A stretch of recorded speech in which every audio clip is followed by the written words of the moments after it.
लोगों को अपनी इच्छा के अनुसार अगर कॉलेज नहीं मिलता है ऑल इंडिया वेटनरी काउंसिलिंग से, तो आप लोग एक बार जैसे फर्स्ट ईयर में कॉलेज में चले जाते हो उस my name is Shivam Kumar Verma. मैं फर्स्ट ईयर के अंदर तिरुपति वेटनरी कॉलेज के अंदर, जो कि आंध्र प्रदेश के अंदर है। एरिया सबसे पहले ये होता है कि अगर आप वीसीआई स्टूडेंट हैं ऑल इंडिया के अंदर, तभी आप माइग्रेशन के लिए अप्लाई कर सकते हैं।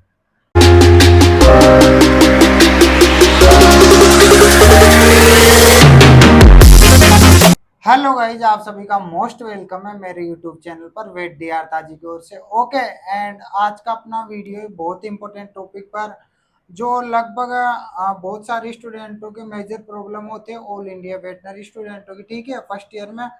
तो साथियों, आज का अपना वीडियो है कि आप लोगों को अपनी इच्छा के अनुसार अगर कॉलेज नहीं मिलता है ऑल इंडिया वेटनरी काउंसिलिंग से, तो आप लोग एक बार जैसे फर्स्ट ईयर में कॉलेज में चले जाते हो उसके बाद में कैसे आप लोग अपने कॉलेज चेंज करवा सकते हो और अपनी इच्छा के अनुसार कैसे अपने स्टेट में कॉलेज ले सकते हो, ठीक है।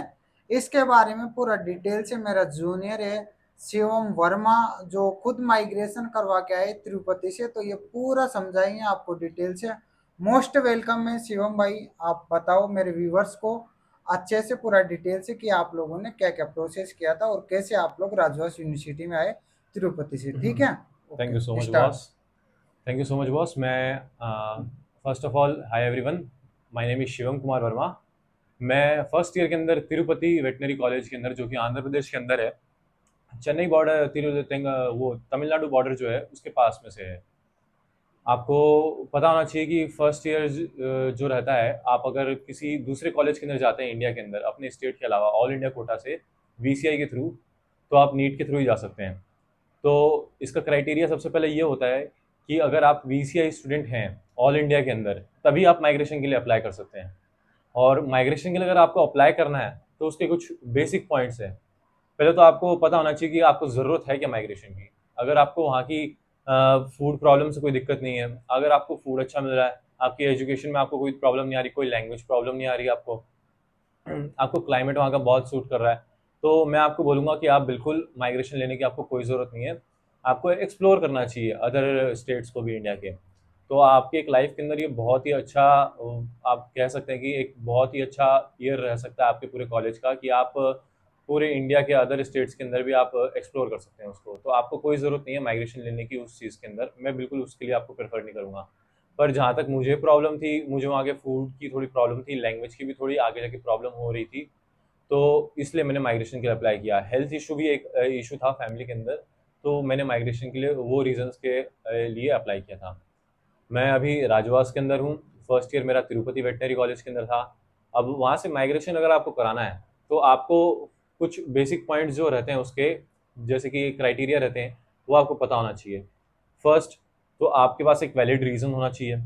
आपको उस वैलिड रीज़न के अकॉर्डिंग आपके जो आपके एसोसिएट डीन है उन्हें, आपकी यूनिवर्सिटी है उन्हें एक लेटर फॉरवर्ड करना होता है। जैसे कि हमारे वहाँ पे था कि फर्स्ट ईयर के अंदर एक स्टूडेंट एडवाइज़र होता था। पूरे कॉलेजेस के अंदर जितने भी प्रोफेसर्स होते थे, तो उनके अंदर से हर ईयर कुछ ना कुछ प्रोफेसर्स को फर्स्ट ईयर के स्टूडेंट्स को as a parental, as a guide की तरह वो उनके अंडर में रहते थे। सारे स्टूडेंट्स को से डिवाइड कर दिया जाता था। जैसे कि 6 टीचर्स प्रोफेसर्स थे हमारे वहाँ पे, तो पूरे फर्स्ट ईयर के जितने भी स्टूडेंट्स थे उनको डिवाइड कर दिया था कि ये 6 प्रोफेसर्स रहेंगे, ये इनके गाइड रहेंगे, उनको एडवाइजर बोला जाता था।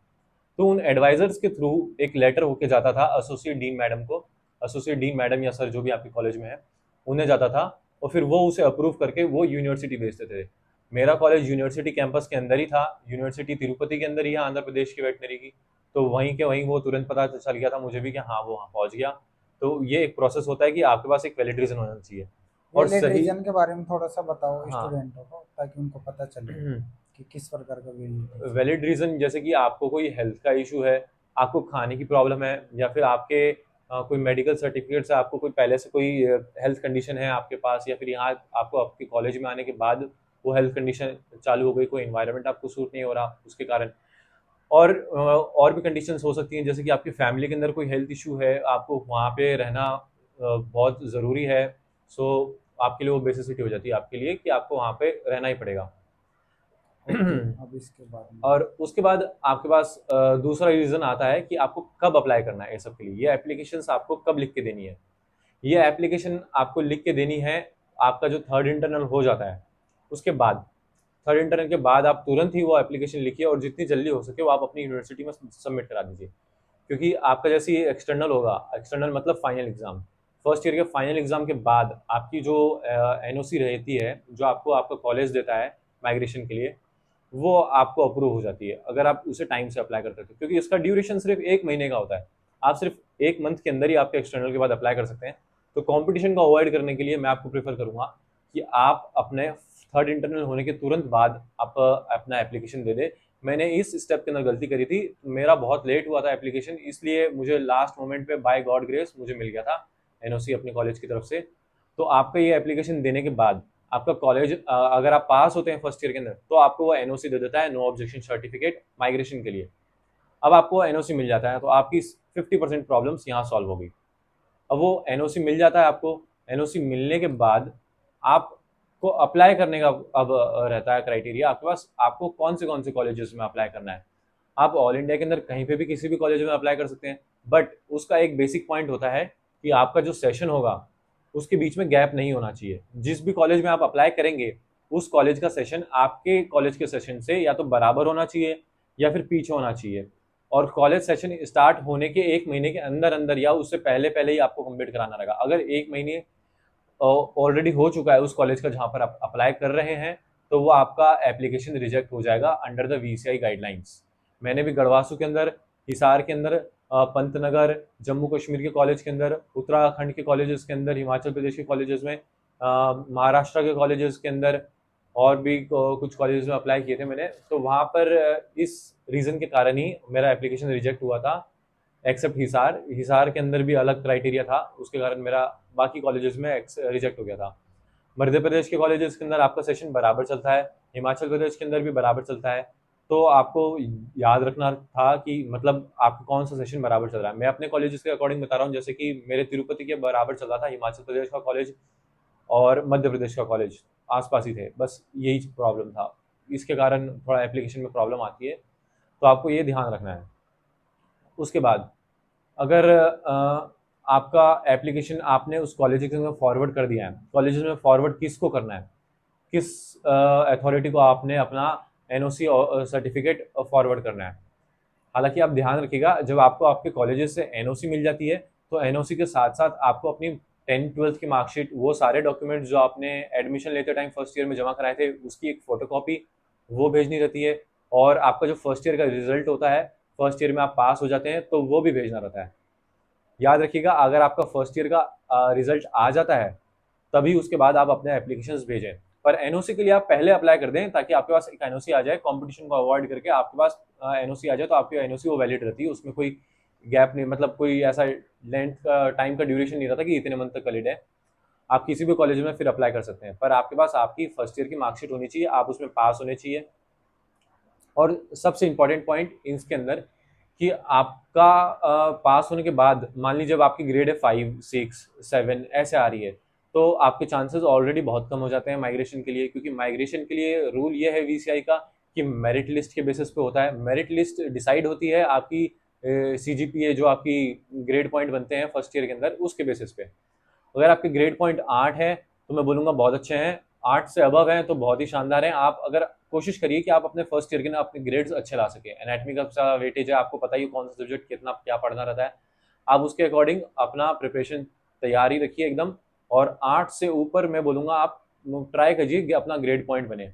अगर नहीं बनता है तो भी आपको अप्लाई तो ज़रूर करना है, क्या पता बाई गॉड ग्रेस आपको मिल जाए। पर मैं बताऊं, अगर आपका 8 से ऊपर ग्रेड पॉइंट है तो आप इंडिया के टॉप कॉलेजेस में अप्लाई कर सकते हैं। जैसे कि आईवीआरआई का कॉलेज है, उसके लिए भी आप अप्लाई कर सकते हैं। गढ़वासू है, हिसार का लुहास है, और भी आप हिमाचल प्रदेश के अंदर है जीबी पंतनगर है, ये सब पालमपुर का वेटनरी कॉलेज है हिमाचल प्रदेश का, आप उसमें अप्लाई कर सकते हैं। ये सब कॉलेजेस इंडिया के टॉप कॉलेजेस में आते हैं। राजूवास भी टॉप कॉलेजेस में है, ये मैं हूँ इसलिए मैंने लिस्ट में नाम नहीं लिया। तो आपको ये पता होना चाहिए कि आपकी ग्रेड पॉइंट जितनी ज़्यादा होगी आपके उतने ज़्यादा चांस होंगे। इसके बाद आपको जो अथॉरिटीज़ को मेल करना है, आपकी फर्स्ट ईयर आपने क्लियर कर लिया, आप पास हो गए, उसके अंदर अच्छे ग्रेड भी ले आए मान लीजिए। उसके बाद आपको अप्लाई करना है रजिस्ट्रार को, registrar, assistant registrar, dean, associate dean, जितने भी आपको ये दिख रहे हैं नाम मैंने जो बताए हैं, इनके ऊपर आपको फॉरवर्ड कर देने हैं। स्टूडेंट वेलफेयर डीन हो, आप उन्हें भी फॉरवर्ड कर दीजिए। आपके मेल, आप बाय थ्रू मेल भी भेज सकते हैं और बाय थ्रू पोस्ट भी भेज सकते हैं। अगर आपका कोई रिलेटिव या जानकार उस कॉलेजेस के अंदर है जहाँ पे आप अप्लाई कर रहे हैं, जैसे कि मेरा होम स्टेट राजस्थान है, तो यहाँ पर मेरे कुछ रिलेटिव्स हैं, तो आप यहाँ से ऑफलाइन के थ्रू भी मेल भेज सकते हैं। जैसे कि आपने बाय पोस्ट भेज दी अपने रिलेटिव को और वो आके सबमिट कर दे रहे हैं आपका एप्लीकेशन यहाँ पे इस कॉलेजेस में। बट आपको याद रखना है कि आप कोशिश करिए कि आप मेल के थ्रू तो भेजे ही भेजे, और भी अच्छा हो सकता है अगर आप ऑफलाइन भी भेज दें किसी के थ्रू, ये आपके लिए एक प्लस पॉइंट हो जाता है।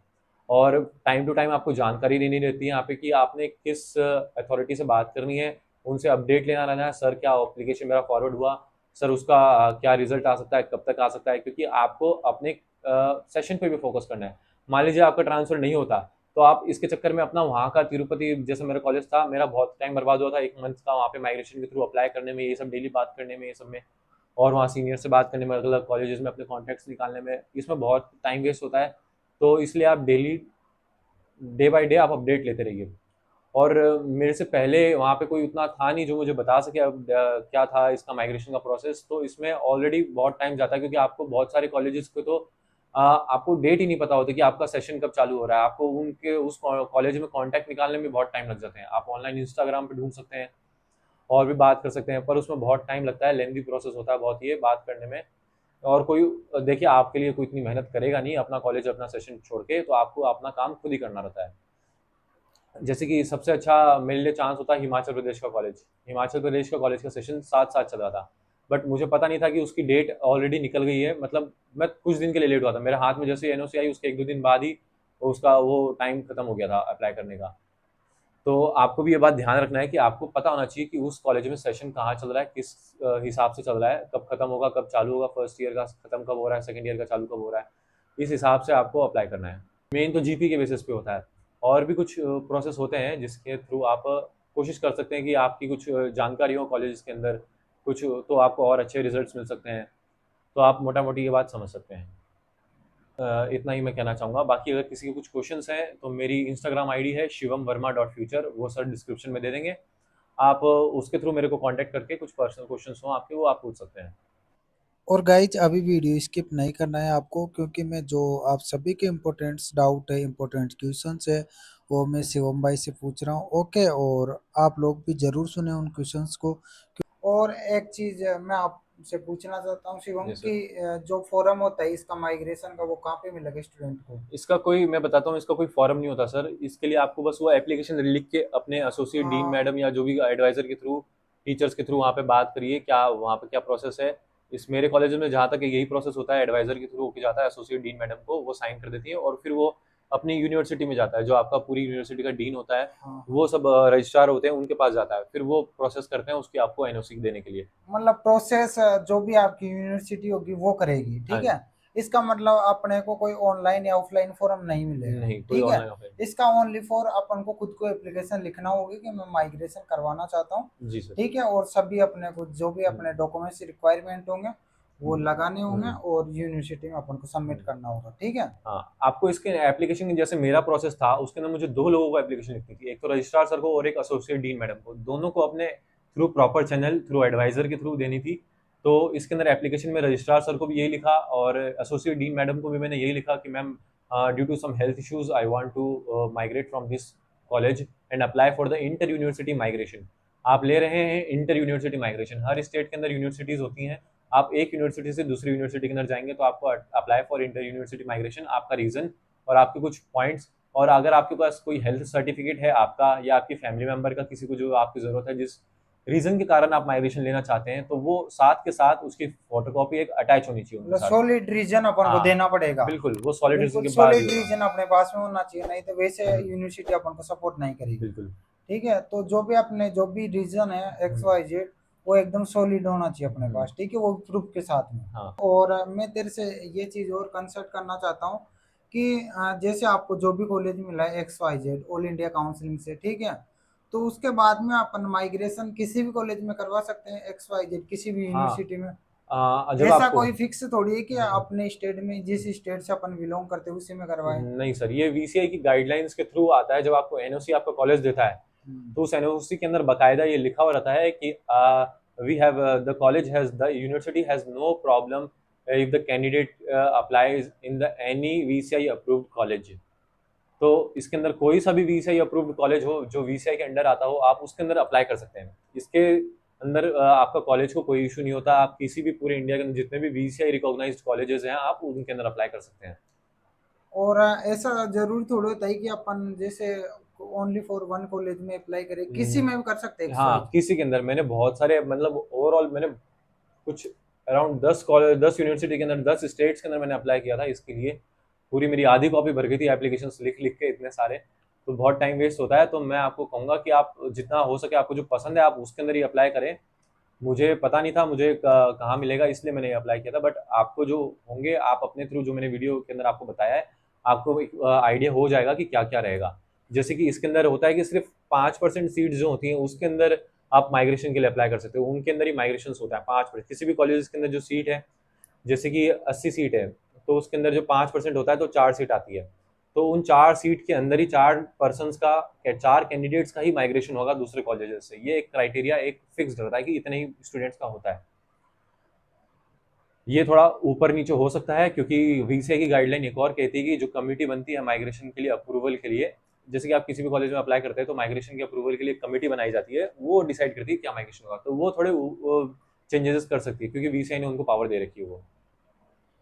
ठीक है। और जैसे मतलब इम्पोर्टेंट रोल इसमें जीपी का ही होता है, जो अपने फर्स्ट ईयर की जीपी होती है। एक और इम्पॉर्टेंट रोल है सर। जैसे कि अगर आप राजस्थान से हैं और अगर आप राजस्थान के अंदर ही अप्लाई कर रहे हैं, तो आपको ज़्यादा प्रीफर किया जाएगा। भले ही किसी और कैंडिडेट की अगर जीपी थोड़ी ज़्यादा है, तो ये स्टेट टू स्टेट होता है। जैसे कि अंदर हिसार के अंदर कॉलेज में मैंने अप्लाई किया था, तो मेरे से ऊपर मेरे बराबर के जीपी वाले एक लड़के थे, तो उनको प्रेफर किया गया था मेरे ऊपर, क्योंकि उनकी वो हिसार हरियाणा के ही थे, इसीलिए उनको प्रेफर किया गया। यही क्राइटेरिया होता है कि आपको आपकी स्टेट में प्रीफर किया जाएगा माइग्रेशन के लिए। आप कहीं किसी भी स्टेट से हो, कहीं से भी अप्लाई कर रहे हो, आपको आपका स्टेट ज़्यादा प्रीफर करेगा माइग्रेशन के लिए in comparison of other candidates. क्या गाइज, आपको जो भी प्रॉब्लम हो XYZ माइग्रेशन से रिलेटेड, तो आप लोग शिवम वर्मा से कांटेक्ट कर सकते हो। इसके इंस्टाग्राम अकाउंट पे डीएम करें और इससे पूछ सकते हो। और आपको हमने बता ही दिया कि माइग्रेशन करवाना चाहिए या नहीं करवाना चाहिए। फिर भी आपको कोई भी प्रॉब्लम हो तो आप लोग, आपकी इच्छा है तो आप लोग कमेंट बॉक्स में कमेंट कर सकते हो, नहीं तो आप लोग शिवम भाई को मैसेज जरूर करें और इससे पूरी जानकारी आप ले सकते हो, जो भी जानकारी चाहिए आपको। ठीक है। और जैसे आप लोग अगर ऑल इंडिया से करते हो तो बहुत अच्छी बात है, क्योंकि उन चीज़ों का आपको बाद में बहुत फ़ायदा मिलेगा। और वेटनरी से रिलेटेड सही सटीक और एकदम ऑफिशियल इन्फॉर्मेशन चाहिए तो मेरे यूट्यूब चैनल को सब्सक्राइब जरूर करें। और वीडियो अच्छा लगा है तो वीडियो को लाइक कमेंट शेयर जरूर करें। और जो भी आपके दोस्त इस चीज़ के बारे में इंफॉर्मेशन चाहते हैं, माइग्रेशन के बारे में, तो उनको ये वीडियो जरूर शेयर करें। Thank you all of you, मिलते हैं नेक्स्ट वीडियो में, तब तक के लिए बाय। धन्यवाद शिवम भाई, आपका भी बहुत माय बहुत प्लेजर सर। Thank you.